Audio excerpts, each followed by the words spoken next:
Hello, everyone. This is Anthony with eSecurity Solutions. It's 10 a.m., but I'm going to give people a few more minutes to log in, and then we'll kick off the presentation.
All right, so good morning, everyone. My name is Anthony Ruffalo, and I'm a Senior Security Advisor with eSecurity Solutions.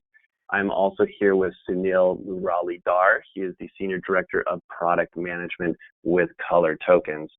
Today, we have a great presentation around ZeroTrust, and we are partnering with a very unique security technology vendor, Color Tokens, to discuss how to handle ZeroTrust.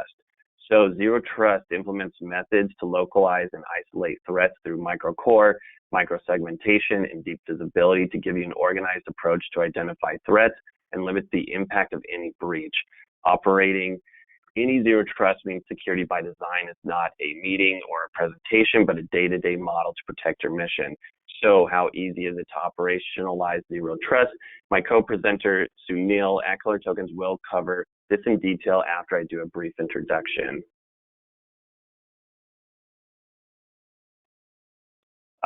So security teams are being faced with a difficult challenge to provide security across many categories. This increasingly difficult challenge is now requiring unique solutions to solve these mandates and objectives. Here's what security looks like to compliance teams.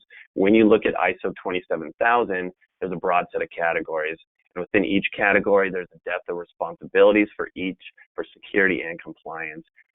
This leads to a depth and breadth challenge. We need to provide security in depth, such as data integrity, data confidentiality, availability, and compliance across a breadth of categories, such as shown above in this ISO chart. There are lots of solutions that provide security in all kinds of security categories. This provides overlapping security, which ultimately is a good idea, but many companies are now needing targeted solutions to protect key data, provide better visibility, and validate compliance. And some solutions out there are truly unique, which is why we're here partnering with Color Tokens today. Protecting key data requires 5 major areas, which is granular access control, high levels of visibility and monitoring, granular data isolation or segmentation, the ability to be deployed wherever the data is, and finally, data protection. And the Color Token solution is what addresses these important areas. And besides solving some very targeted problems, Color Tokens can also address all these security areas and help with compliance. Again, solving the challenge of providing security at breadth and in depth. So the red arrows above indicate all the areas of security that Color Tokens provides throughout the ISO chart.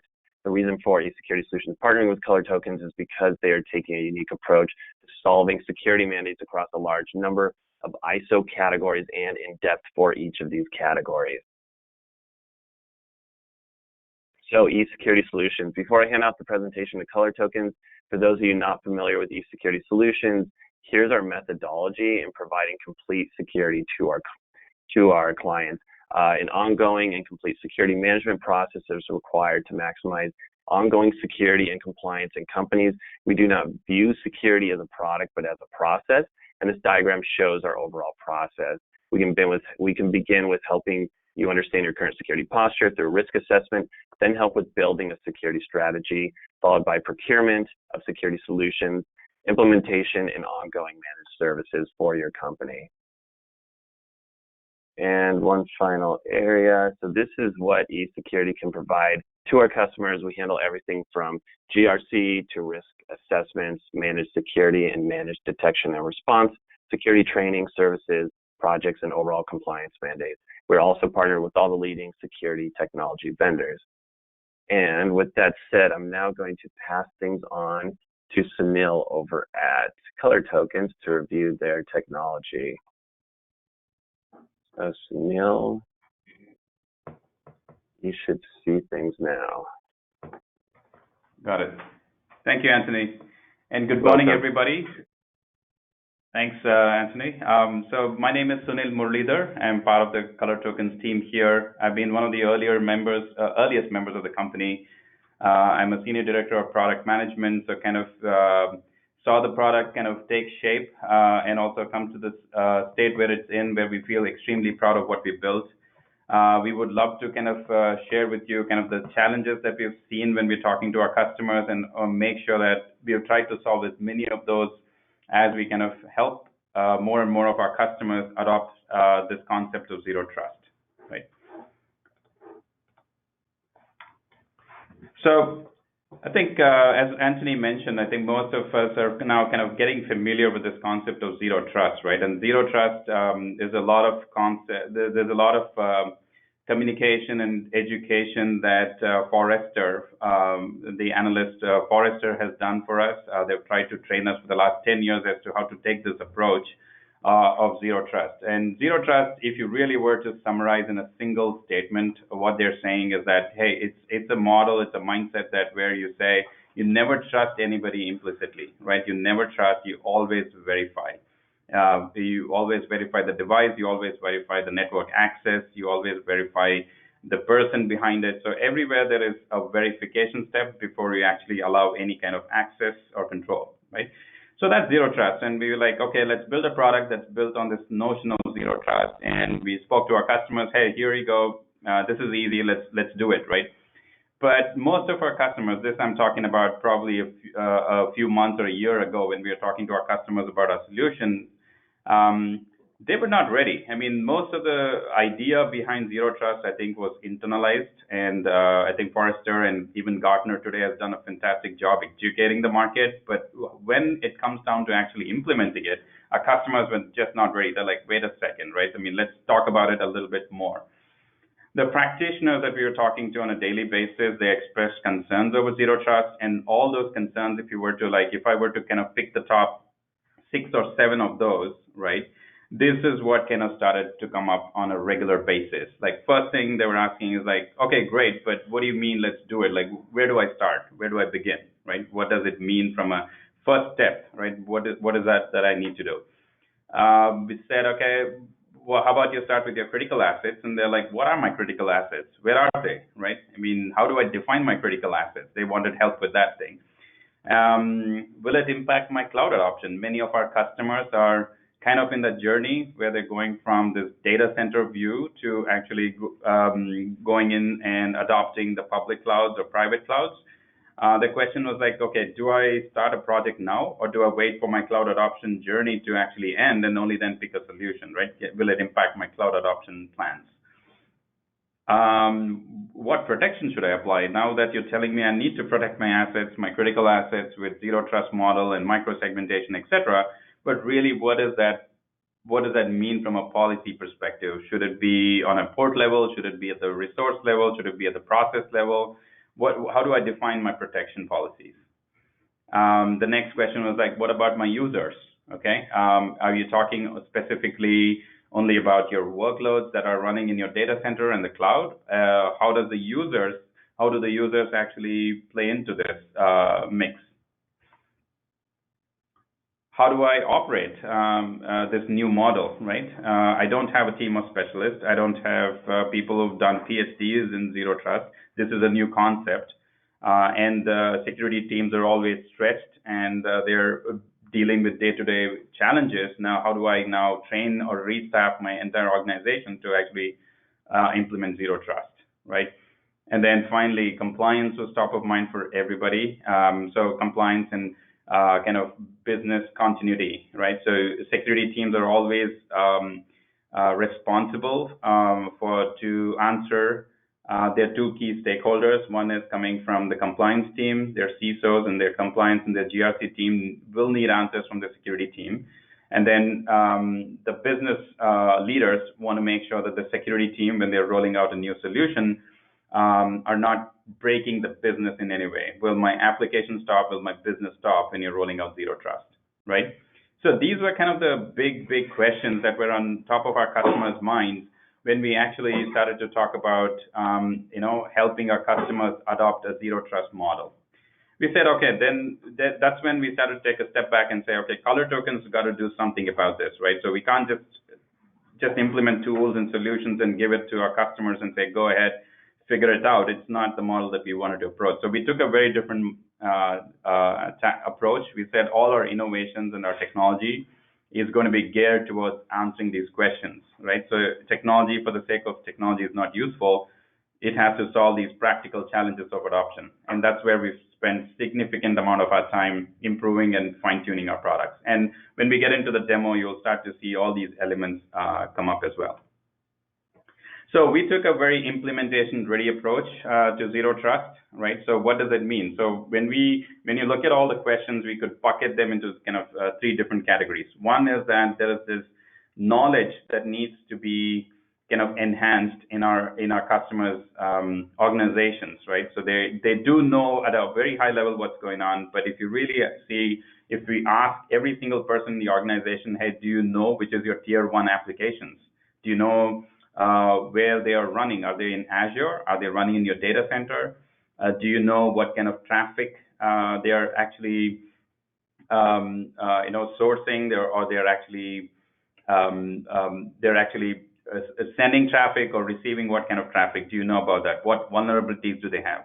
So all of these questions are critical when you're defining your Zero Trust policies, because you cannot write broad policies with Zero Trust. The whole idea of Zero Trust is for the customers to narrow it down to the bare minimum, and you only keep what's open, what's necessary open, and close everything down, right?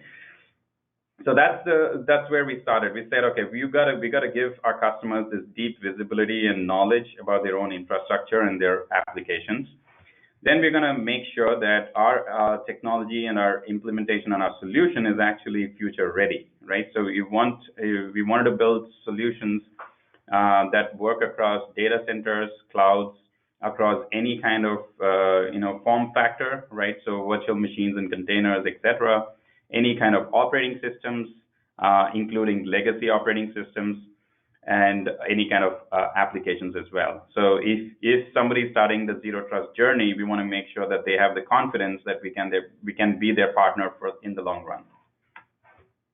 And finally, the business continuity was something that we kept front and center as well when we designed our solution. So all the features that you will see in the demo in terms of like, can I write a policy with confidence? Can I make sure that I test it for a few days without breaking any application and fine-tune my policies? Can I simulate it?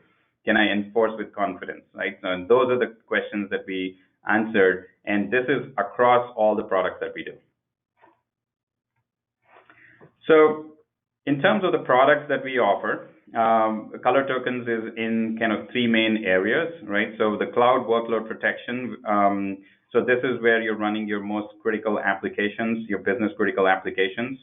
We provide security for that, and the product is called X Shield. The second product is called X Protect. This is for your device protection. If we think of it from your general purpose all the way to your specialized devices like your ATM kiosk or ticketing systems, etc., point of sale systems, those kinds of devices. So we go the entire gamut.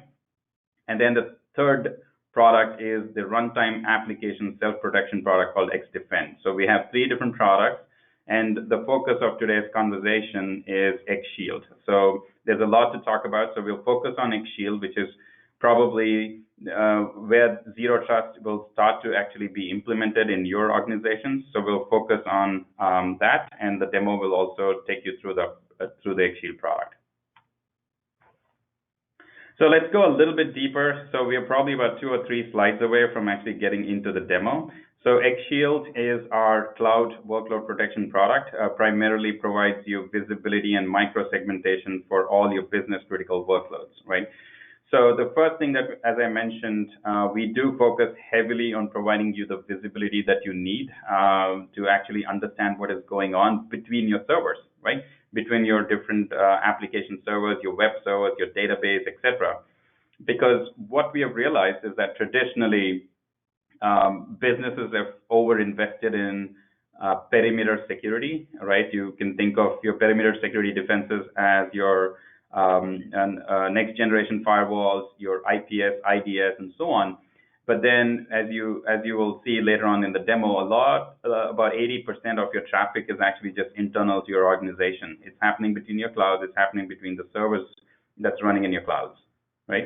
So we need to provide that visibility that does not exist today with the traditional tools. So that's where we focus on providing visibility that will help you understand if you have misconfigured anything, if there's compliance challenges, if there are unusual activities, vulnerabilities that could be exploited, and so on and so forth.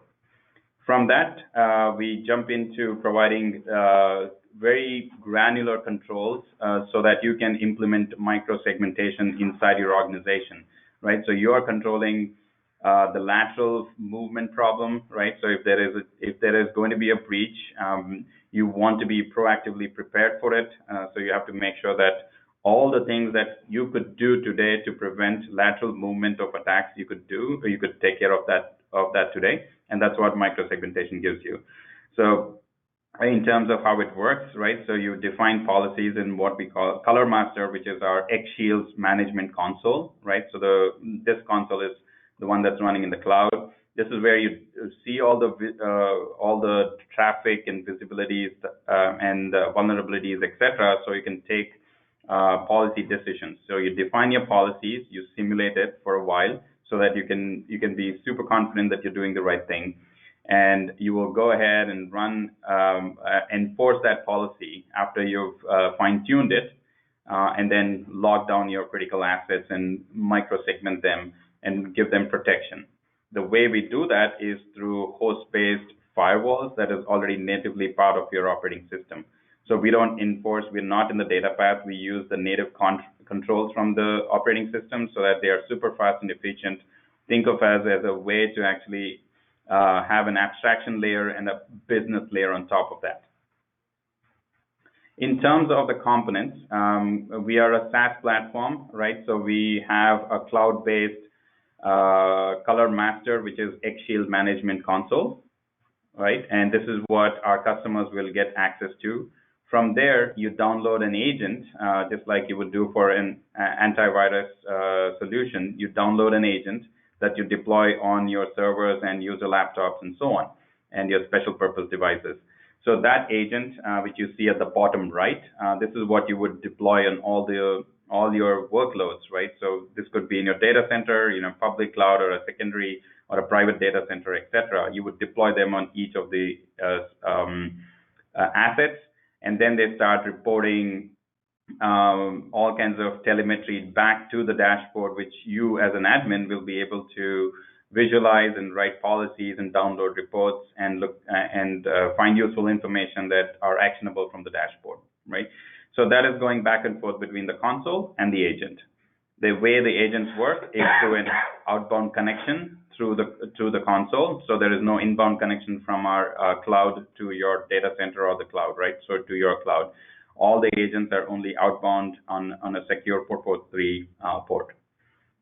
And the Color Master also integrates with identity services and SIEM and so on, so that you get to integrate it with your existing environment.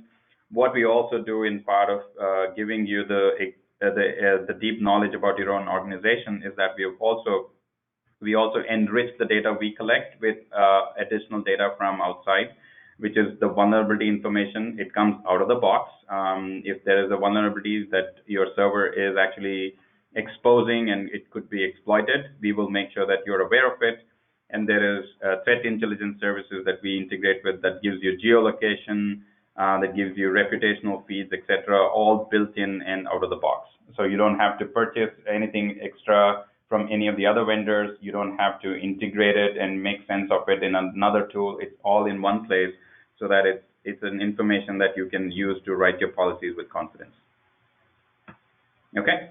With that said, I'm now going to go into the demo, and if you have any questions during or for the slides or during the demo, please make sure you put that in the chat window, and towards the end of this presentation, we will address them if there is time. If not, we'll get back to you as well. Let me now switch over. Give me 1 second.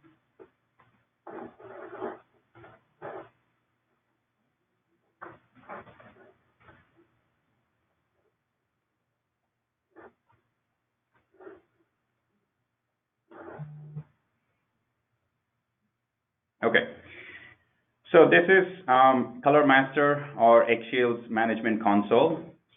So what you're looking at here, let me take just probably a couple of minutes to orient you to our product, just show you a few features, and then I'll get into kind of where you actually get to write zero trust policies, etc. Right? If you the list that you're looking at right now is all the list or all the assets that you have in your organization where you have deployed the color agent or the color tokens agent. This is something that you download from this console and deploy it on each of your servers and your workloads. And as I mentioned, they could be anywhere, right? So they could be sitting in your AWS VPCs, or it could be in your own data center. We are agnostic to that. We are completely software defined. So the moment you install an agent, it knows how to connect back to your own console, and it'll start to report heartbeats and everything here, so that the moment you install it, you'll start to see some very valuable information coming out of it, right? So first thing I can show you is that the moment you install the agent, what you actually see is high-level information on the right side panel here, right? At the bottom, you can see we have discovered what operating system it is, what is the CPU running on it, and so on and so forth. Additionally, we will also start looking at, hey, is there any vulnerabilities that we should be looking at? We are scanning this on an ongoing basis, and if we see that all these ports are listening and they're open and they're actually attached to any of the processes that are listening on those ports, you'll start to see them here right away. This is coming out of the box. All we did, let's say at this point, is just install the agent on that particular device. The column that you see, which is the second one here, is the vulnerabilities. What it tells you is that we've turned on the color tokens vulnerability scanner that comes out of the box, and we've actually started to scan them, and there's nothing that has come out. That means that all these ports and all these software that's running or listening on those ports are safe, and there's no vulnerability that we have discovered by looking at our databases right now. Okay. The other thing is, okay, now it's great that you're looking at the list of this, but the key visibility that we provide is all got to do with traffic visibility, right? So we want to provide our users this level of visibility that you will probably not find it in other tools, only because most of the tools are looking at north-south traffic. So what I'm going to do is actually try to build this out in a gradual manner so that you can follow along the user's journey. And this would typically be what you would experience as well. What we have done here, the assets that you saw on the other list is actually now grouped together by subnets, okay? Different assets, as you can see, this particular subnet, if I double click that, you'll see that there is like 3 different servers that belong to that subnet. This is probably the view that most of us are used to as either a network admin or a security admin. We are traditionally used to this model of looking at it through subnets and network views, right? But one of the challenges, again, when I mentioned all these questions earlier, is that one of the challenges that our customers were asking us is that, hey, look, we are always translating between what the management wants to what the infrastructure view is, and all our tools are just providing us that infrastructure view. Is there a way for us to kind of keep the same language consistent across, let's say, the board, the upper management, and the security team? Let me take an example. If the boardroom says, if the requirement from the board or from the compliance team says that, hey, your PCI application should be cordoned off and should be scoped out, and nobody else should be talking to it. That language needs to come down all the way to the security team, and that language needs to be implemented in the product as well. That was what we kept hearing as one of the most one of the biggest challenges in operationalizing, kind of translating from a business layer to a technology layer, right? So what we did for that is actually provide an ability to start to tag resources, right? So if you look on the right here, there's a group called tags. And what you can see here is that you can assign different tags to any of the assets that you have just put our token on. Okay, you can give it an application name. You can give it which environment is that running in. You can add a location. Is it running in your Santa Clara data center, Los Angeles data center? Is it running in AWS? You can give that information here. And what specific role does this play? Is this an application server? Is it a web server? And so on and so forth. And if none of this work for you, you can always create a custom tag. You can add it owners. You can add it other things. Those are the things that you could do here. The purpose of adding this tag is primarily to address the need to translate an infra view to a business view, right? So that is one of the biggest reasons to do this. The second powerful reason to tag your resources and keep them organized this way is that it gives you an ability to write policies that are dynamic, right? What do I mean by that? When I start to show you how we write policies, you'll start to see it. But as a quick overview, let's say in most of the cases we are used to writing IP address or subnet-based policies, allowing accesses and so on.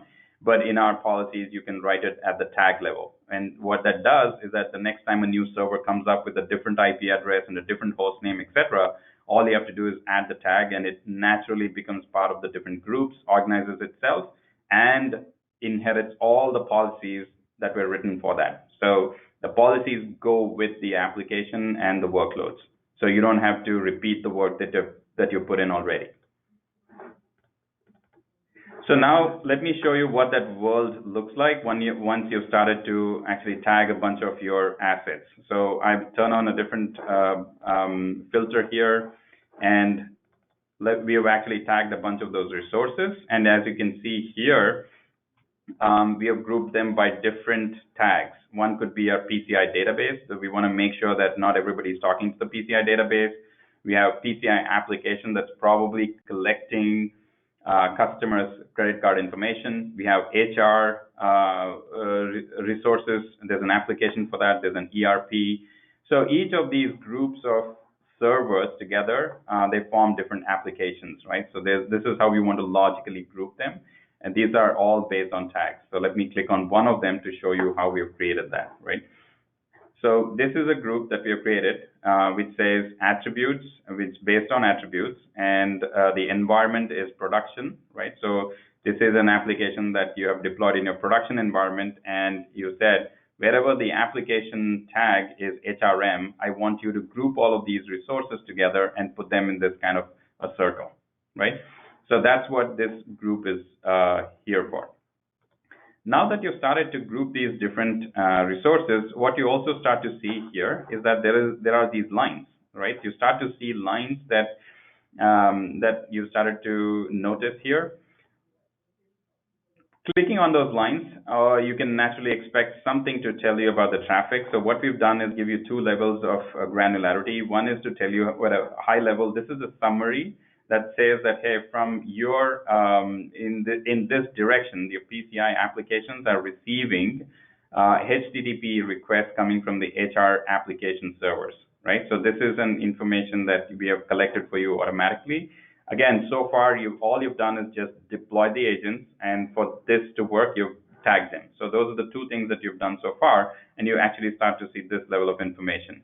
The other thing also is that you could click on that line and get down to the individual session and down to the packet level, right?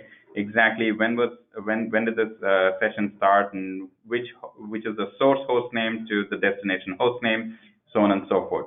Now, and of course, you can see a lot more information here, and you could export this. If you want to go back to your application team and have a conversation around, hey, is this the right traffic you want to allow for this application. So we're trying to help bridge that gap between the security teams and the application teams. So this level of visibility helps have that conversation. So when you get down to writing policies, you have that confidence because your application team has actually signed off saying, yep, this is what I need to run my application. And which also gives you the confidence that when you enforce these policies, you're not going to break anything. Okay.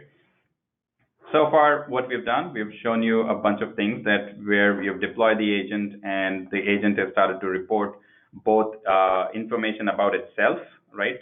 What ports are open and so on, and information about who is talking to it. The other thing we also do, I'm going to shut off, let's say, this particular group, and I'm going to show you how we also start to discover other groups around it, right? So let's say, for example, you are not going to be running your applications in isolations, right? So you're going to be always talking to other things where you have not deployed the agent. One of the biggest things that we have found as advantage of discovering assets in this dynamic manner is that our customers have always said, oh, I did not know that I had kept this other DNS server sitting there and all my applications are still talking to it. Or I did not know that I have this PCI server sitting here and there was something that is actually talking to it from outside the scope, which is not good from a compliance perspective, right? So these are the things that we've helped discover. What these two circles help you do is, I'll just open up one of them. So all these different things that you see here are internal servers or assets that are talking to your managed workloads, or wherever you put the color tokens agent, we know that there's something talking to us, then we would actually put this kind of a discovered bubble so that you also see what's coming from the kind of the so-called the unknown universe, right? So we start to kind of shed more light outside of what we can protect as well. Now, along with that, you also see what's coming from the outside, right? So you start to see that there is a lot of traffic that's coming from public. It's written at the bottom here, public unknown discovered. That means that these are all the IP addresses that are talking to devices that you're trying to manage in your organization, right? Whether or not this is something that you want happen is something that you can now start to have that conversation. Should your firewalls be protecting you against all of this, right? Or is it okay because they're all supposed to be talking to, let's say, most of it is coming to your CRM application, for example, in this case. This is something that you want to understand why this is happening. If you, again, double click even further, you can see it's coming from the web. If your CRM application is supposed to be only for your employees, then you would want to understand why you have all these unknown IP addresses talking to your web server. Maybe it's something that you need to protect against using probably your firewalls at the perimeter, right? So we start to discover a whole bunch of things outside your protected assets. The next thing we also help is, as I said, we actually integrate with a lot of other services, so you can get all the information in one place. One thing I already showed you for that example is the vulnerability piece, right? So if there's any vulnerabilities, we'll let you know right away. The second thing I want to show you is the reputational feed that we integrate with, right? So if something is talking to a bad reputation server out there, we want to make sure that you are aware of it, right? So this helps you filter down saying, okay, good, I do understand that there's a lot of traffic coming from outside my organization to, let's say, my CRM application here, right? My sales CRM and my HR application, etc.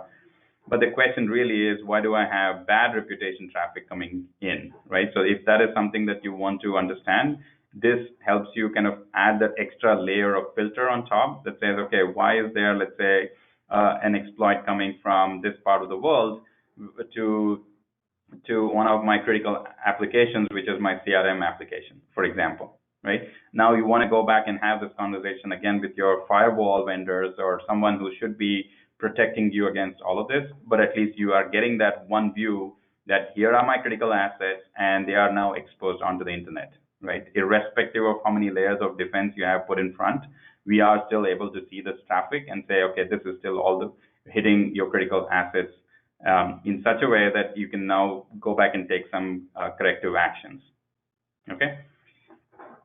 Next thing I'm going to do is actually probably turn the reputation off and probably start showing you a little bit more about what's happening inside your data center, where we will focus the rest of this conversation on, right? So as you can see here, let me also turn off some of the filters so I can just focus on your internal applications and probably your users. So we'll start to see some of this. So now I'm just focusing on the applications that you've installed our agent on, and you've tagged them, and you've grouped them this way, and you're seeing all this traffic information going on, etc. But the next question is this whole topic of today's conversation, which is zero trust. So what we've built is a simple switch for you to understand what is your zero trust score, right? What really is your, how do you compare against, let's say, if you just were to turn on zero trust today, and turn on a filter and see, am I zero trust ready? This would kind of answer that question for you, right? So you see some lines here, right? Some of which are, actually all of them are green, which is good, right? Now, let me start to open up a little bit more.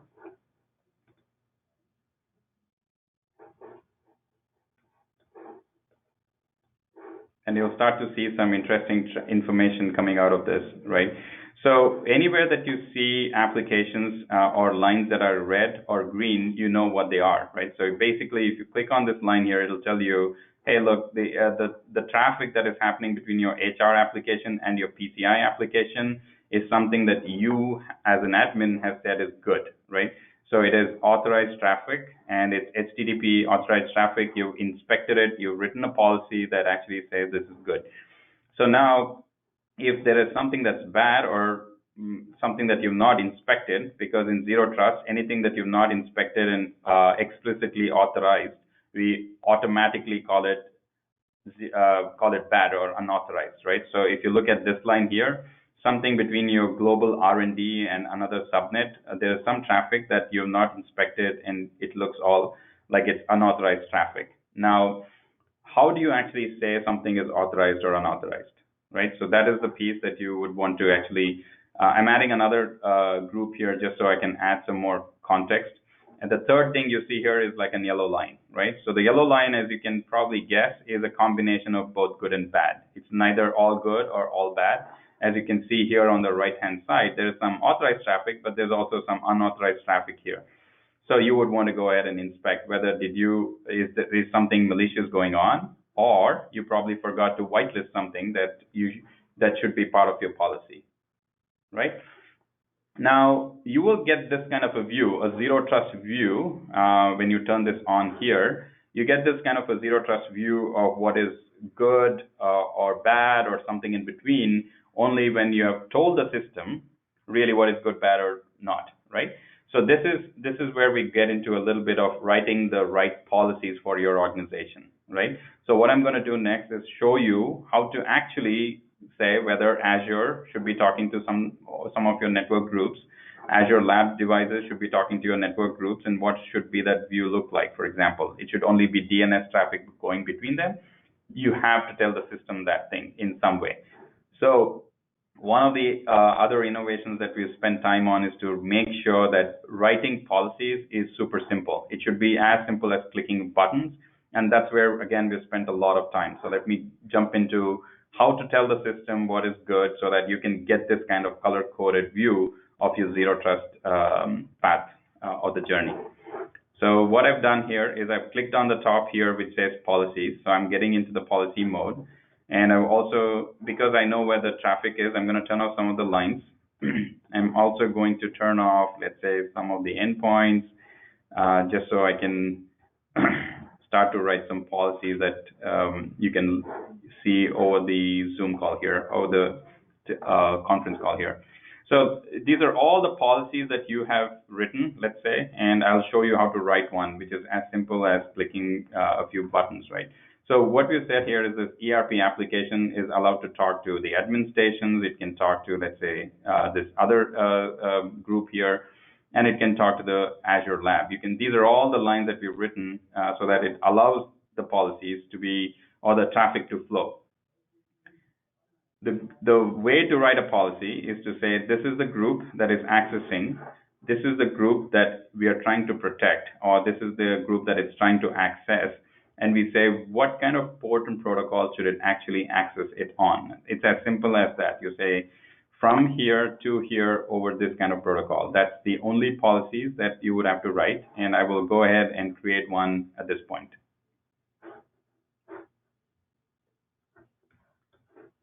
Let's say for the sake of this conversation, I want to write a policy between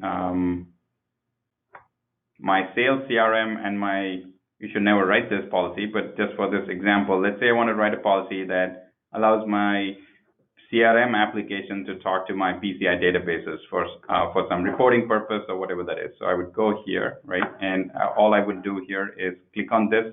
I'm saying sales CRM needs to talk to the PCI database, right? As soon as I click on those two groups, you can see it's auto-populated that for me. The managed workload sales CRM is going to talk to the PCI databases. All I have to do here is say what kind of protocol should it be talking on, right? Let's say I wanted to talk on HTTPS, TCP. I just say that, done. So the moment I save this, for example, what happens behind the scenes is across all the servers that belong to that group, of those two groups, we have now started to enforce a policy that allows that kind of traffic to happen, right? So just going back to the sales CRM, talking to the PCI database. So this was the policy that we just wrote, right? CRM talking to the PCI database. However, as we discussed initially, what we don't want is to break any of the business, right? So let's say there's some other traffic that needs to flow between your sales CRM and your PCI database, and you probably forgot to write it, or you just want to start to implement ZeroTrust slowly. What we don't want is to break or block things in your organization right away. So for that matter, what we've done is that we've tried to write a system where you can actually put an entire group in observation mode, right? So what we do in observation mode, we take your inputs. You said that, hey, your sales CRM needs to talk to your PCI database over HTTP 443, right? On TCP 443. Now, if that is the case, we put the entire group in observation mode. In this specific case, I put the group in observation mode for 33 days. I'm just watching what's going on. And you can see I'm already seeing that there are some unauthorized traffic attempts, that is unauthorized traffic that's flowing between it. What is unauthorized is something that, let's say, that you did not explicitly whitelist in your ZeroTrust policies, right? So, for example, going back into the data, into your CRM application, observation for 33 days and lots of traffic that's unauthorized. And the moment you're confident, let's say you want to investigate what this unauthorized traffic is, you can do that offline analysis by downloading the CRM. So the CSV file here, you get to see all the logs, etc. But the moment you're happy with it, you can go ahead and enforce it with the click of a button, right?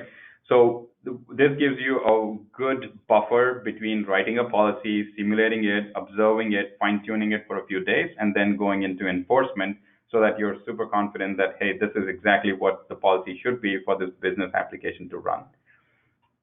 And when you enforce it, that's the only time when we actually will start to block traffic that is not explicitly allowed in the policy you wrote, which is 443 going from your CRM to your PCI database. Okay? So at any point in time, you can go ahead and download the different flows. Like, for example, what you see here, you could go ahead and download that report anytime you want, etc. Or you could go ahead and use something called the Flow Explorer. You can come here and you would get a similar report. You can say which is the source I want to understand, which is the destination, and you can go ahead and search it, and it'll give you this entire dump of everything that's going on between these two destinations, source and destination pair. And finally, the last piece I want to show you is kind of the dashboard that tries to bring all of this together, right? So in our dashboard, what you will see is all the different traffic and information and so on. But the one that I want to actually highlight to you is the one here at the front and center, right?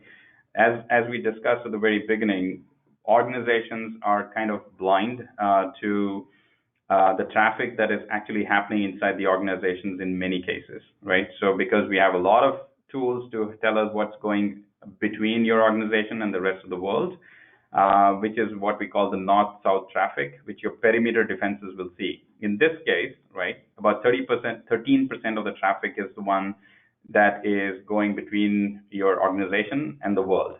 However, 87% of the traffic, which most of the organization is blind to, is actually happening inside the organization. What does that mean? That means if someone were to breach any of your defenses, they get to roam around undetected for a long period of time, right? So this is how APTs work. This is how insiders operate, insider threats, ransomware, everything that spreads, and these are the things that you've heard in the headlines recently. They're all some form of variation of lateral movement, right? And lateral movement is basically anything that's exploiting the blind spots that organizations have for internal to their organization, right? So this is the key part of our of zero trust. You have to ensure not just your north south, but your east west is also protected and locked down, and you've created the micro segments to help you prevent and make sure that you're proactive in preventing all these sophisticated attacks. Okay. At this point, I think we're kind of coming close to the end of the session. So this is an overview that I wanted to present about our X-Shield product, which is primarily for visibility and microsegmentation. And at this point, I will hand it back to Anthony to close out the conversation.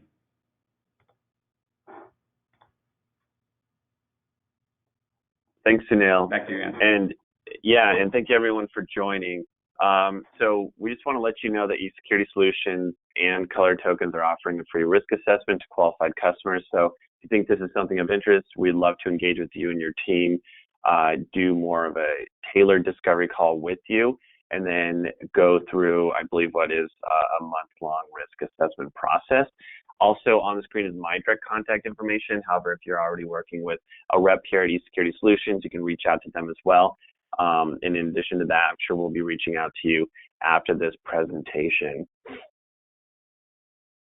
And then, Sunil, do you want to kind of go over the details of what the risk assessment entails? Absolutely. So thanks, Anthony. So this is a joint offer that we are providing with eSecurity. One of the things that we have realized is that Zero Trust is a journey, and there's a lot of awareness around it. As we mentioned, we are in here to actually help kind of adopt Zero Trust for you. So what we want to do initially is to help assess your level of, let's say, Zero Trust maturity. We want to come in and help with that process, get you going, and then you can decide how we want to go from there. So this assessment is for a month. What it does is that we come in, we help you kind of deploy the agents like you saw, how easy it was. And then it starts to tell you a lot of things about your own organization. And we'll help you roll this out in such a way that you can get an assessment at the end of it saying how, what kind of recommendations that we have for you in terms of, improving your security posture, reducing your risk surface, and creating those microsegments. And we'll do it with you with our solution architect hand-holding along the way. And this is for up to 25 assets that you have in your organization. And this is for qualified accounts that, as Anthony mentioned. Over to you, Anthony. Yeah, thanks, Sunil. And again, if anyone has any questions, please enter those in the question chat box, and Sunil can answer those right now.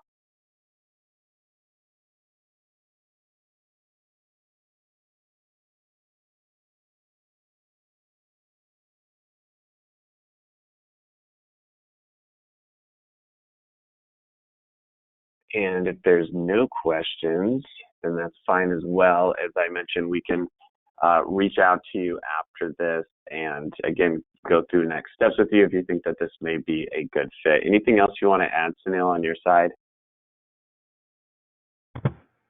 No, nothing. This is very good. Thanks for the opportunity to present to you folks, and we're more than happy to have follow-on conversations along with eSecurity. Thank you. Yeah, great. Thank you, everyone. Have a nice rest of your day.